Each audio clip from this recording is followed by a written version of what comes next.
నమస్తే, welcome to our channel. నేను విశాల్ని.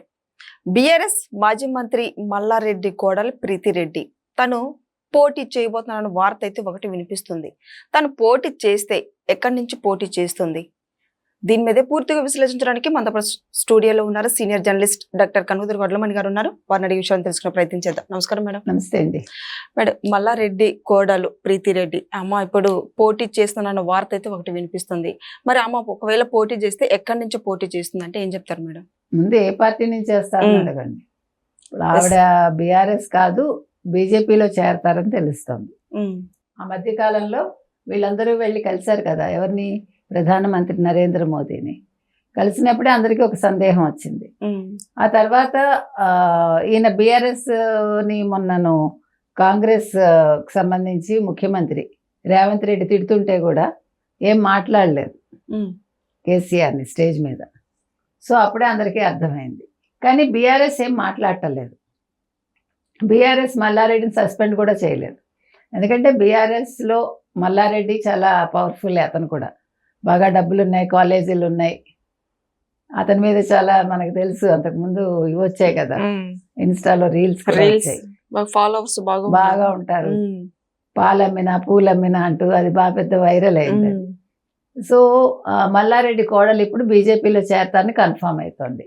మరి మల్లారెడ్డి కూడా బీజేపీలోకి వెళ్తారా, లేదు కాంగ్రెస్లోకి వెళ్తారా అంటే భవిష్యత్తు చూసుకోవాలి కదా. ఇప్పుడు బీఆర్ఎస్ రానున్న రోజుల్లో ఎలా ఉండబోతోంది, ఒకవేళ వచ్చే ఎలక్షన్స్లో కాంగ్రెసే వస్తుందా, బీజేపీ వస్తుందా, బీఆర్ఎస్ వస్తుందా, అదొక క్వశ్చన్ మార్కే ఇంకా. సో ఒకవేళ ప్రీతిరెడ్డి బీజేపీలో చేరితే ఎక్కడి నుంచి పోటీ చేస్తారు? ఆవిడ ఆలోచిస్తున్నది ఏంటంటే తెలంగాణ నుంచి కాకుండా కర్ణాటకలో చేయాలని. అంటే కర్ణాటకలో అంటే తెలంగాణ కర్ణాటక బోర్డర్లో ఉంటాయి కదా కొన్ని ఊళ్ళు, అక్కడ ఎంపిక చేసుకుంటారని తెలుస్తోంది. కానీ ఏ ఊరు అనేది ఇంకా కన్ఫామ్ తెలియలేదు మనకి. ఏది ఏమైనా ప్రీతిరెడ్డి బీఆర్ఎస్లోంచి కాకుండా బీజేపీలోంచి పోటీ చేస్తారని తెలుస్తోంది. అయితే మరి మల్లారెడ్డి భవిష్యత్ ఏంటి రాజకీయంగా? ఆయన ఏ పార్టీలోకి వెళ్ళబోతారు? ఖచ్చితంగా బీజేపీలోకి వెళ్తారా, లేదు కాంగ్రెస్లో చేరతారా అనేది ఇంకా సందిగ్ధావస్థలో ఉంది. ఇప్పుడు మల్లారెడ్డి ఏ పార్టీలో జాయిన్ అయ్యే అవకాశం ఉంది కనిపిస్తుంది మేడం? అదే కాంగ్రెస్ అని అనిపిస్తోంది. మధ్యలో బీజేపీ అనుకున్నాం కానీ కోడల్ని బీజేపీకి పంపించి ఈయన కాంగ్రెస్లో ఉన్నారనుకోండి, అంటే భవిష్యత్తులో ఇబ్బంది ఉండదు. అక్కడ కేంద్రంలో కోడలు ఉంటుంది, ఆవిడ ఎంపీగా పోటీ చేస్తారు కాబట్టి. ఎంపీ అంటే ఆవిడ అక్కడ రాజకీయంగా కూడా కేంద్రంతో సత్సంబంధాలు ఉంటాయి.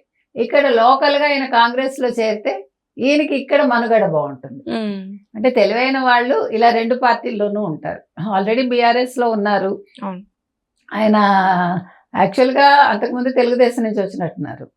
సో ఏది ఏమైనా చాలా తెలివైన వాడు మల్లారెడ్డి అనేది అర్థమవుతుంది. చూడటానికి చాలా అమాయకంగా చాలా బోళాగా అనిపిస్తారు కానీ రాజకీయ చతురత బాగా ఉంది ఆయనకి. అది మనకి ఇప్పుడు అర్థమవుతుంది. అంటే ఆస్తులు కూడగట్టడమే కాదు, రాజకీయాలు నెరపడంలో కూడా ఆయన సిద్ధాస్తులు అని. ఇప్పుడు కాంగ్రెస్లో ఉండడం వల్ల ఏంటంటే నెక్స్ట్ మంత్రి అవ్వడానికి కూడా అవకాశం ఉంటుంది కదా. ఏముంది, మంచిగా ఫండింగ్ ఇచ్చారనుకోండి పార్టీకి, ఏ పోస్ట్ కావాలన్నా వచ్చేస్తుంది. మంత్రి పదవి రావడం ఈజీ అయిపోతుంది. అక్కడ కోడలు అక్కడ ఎంపీ అయింది అనుకోండి, అనుకుందాం. సో అన్ని రకాలుగా కూడా ఈయనకి రాజకీయంగా తర్వాత తన కళాశాలలు నడుపుకోవడానికి కూడా ఆయనకి ఎటువంటి ఇబ్బంది ఉండదు. అంటే వ్యాపారాలు చేసుకునే వాళ్ళు ఈ మధ్యకాలంలో మనం చూస్తే, ఒకప్పుడు రాజకీయాల్లో ఉండేవాళ్ళు పెద్దగా వ్యాపారాలు చేసేవాళ్ళు కాదు. కానీ వీళ్ళు వ్యాపారం చేసుకుంటారు, రాజకీయాల్లోనూ ఉంటారు, తమకు కావాల్సిన విషయాలన్నీ కూడా అనుకూలంగా చేయించుకోగలరు. అంటే పలుకుబడితోటి పనులు చేయించుకుంటారు. సో ఆ రకంగా చూసుకున్నప్పుడు మల్లారెడ్డి చాలా ఇంటెలిజెంట్ అనేది మరోసారి ప్రూవ్ అవుతుంది. సో మల్లారెడ్డి కోడలు కూడా బీజేపీని ఎంచుకోవడంలో ఆవిడ కూడా చాలా తెలివిగా అడుగులేస్తున్నారు అనేది అర్థమవుతుంది. Thank you madam. Thank you.